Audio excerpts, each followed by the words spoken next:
Hi, I'm Joan Bogdan for the Realtime Casting Training Channel.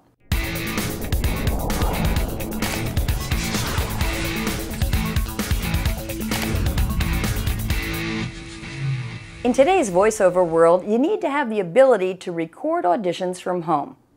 However, setting up a home studio involves more than just buying a microphone, and it's important to understand how to describe your particular setup. When you say that you have a broadcast quality studio, it implies certain things to a producer. On the other hand, upgrading your equipment strategically can allow you to record jobs from home. No matter what your level of home studio, being able to deliver a professional sounding audition is key. Over the next 3 episodes, we'll be discussing the elements of 3 levels of home studios, beginning with the audition quality studio. Right now in the voiceover business, talents and producers are talking about 3 types of studios. There's audition quality, mid-range quality studios, and broadcast quality. Well, there are 3 basic dimensions that we look at. We look at the recording equipment, the microphone, the recording environment, and the ability to communicate with the talent and the producer. An audition quality studio usually features a lower-end microphone, no real acoustical treatment, and basically you're sending an MP3 audition back to your agent or directly to the producer. On the other end of the spectrum is broadcast quality. You have a dedicated audio recording space that's consistent. It's acoustically treated. You have high-end microphones, top of the line, and you have a variety of two-way communication between the talent and the producer. In the industry today, we see most talents moving towards mid-range quality studios. It's tough to define it. It's somewhere in between the audition quality and broadcast quality. In the audition quality studio, there is no real acoustic treatment, so controlling the sound environment usually means deciding where to place your microphone. For the audition quality studio, a smaller room is better than a larger one, so you can control the reflection of the sound waves.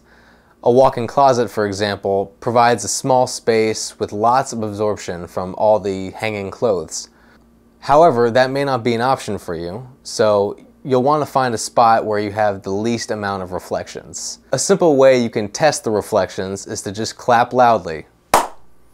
The less echo you hear, the better. To control some of the background noise, turn off your air conditioner and move away from computer fans. The more the computer has to do, the more likely it is that the fans will rev up, so close any programs that are not necessary, such as your web browser. The audition quality studio will have the minimal amount of equipment needed to produce a professional sounding audition. An entry-level studio setup, used mainly for auditions, is still going to cost you a couple $100s because there's more equipment you'll need in addition to a microphone. A USB microphone is fine for auditioning as long as you have a quiet environment.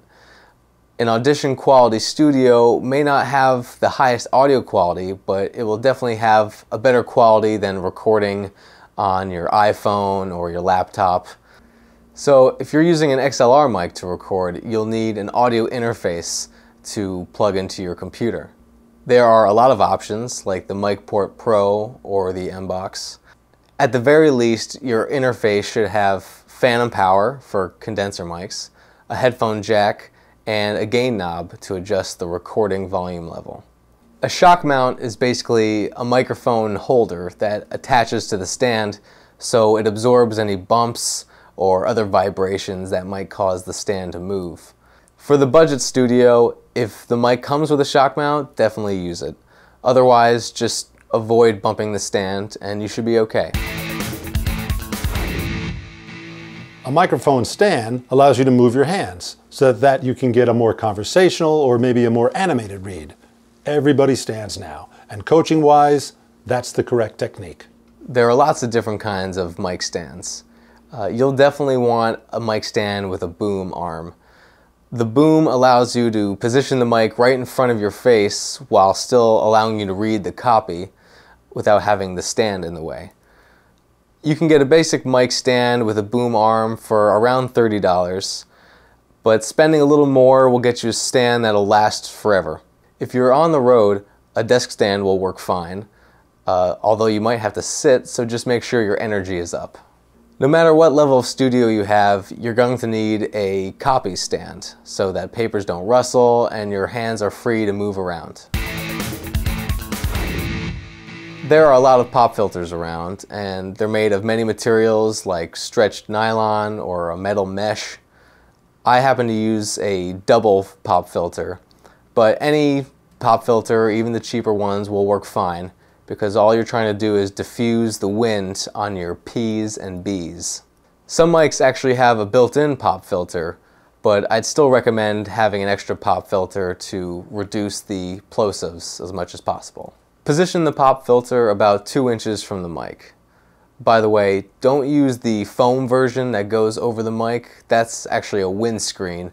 That's generally used for outdoor recording to reduce the noise from the wind. Even with a low-end studio, you should have a set of professional headphones. Headphones are essential to review your recording, and you'll generally want to use the over-the-ear type.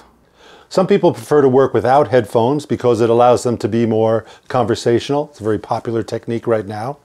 Good studio quality headphones start around $100, but you can probably get by with cheaper ones, or even a pair of iPod earbuds will work in a pinch. At the low end, it's just enough to give you more than what your laptop speakers will give you. But keep in mind that most consumer headphones and earbuds are used for listening to music, so certain frequencies are enhanced, so it's not quite accurate. Of course, you will need cables to attach your microphone to your computer. So the 2 cables we'll be working with are USB cables and XLR cables. USB cables have a limit of about 16 feet, so if you're using a walk-in closet, you can set up your mic and have the computer outside so the computer noise doesn't interrupt the recording. Some XLR cables are going to be really great quality and last longer, but you can start with a budget cable. Just don't wrap it up in a ball when you're done using it. The neater you wrap it up, the longer it'll last. In the Audition Quality Studio, communication with the client is generally one way via the internet, with the script and directions sent via email. To submit your audition, you will be uploading an MP3 file to Realtime Casting or sending it back to your agent by attaching it to an email. In the next episode, we'll take a look at the mid-range home studio. So I'll see you then.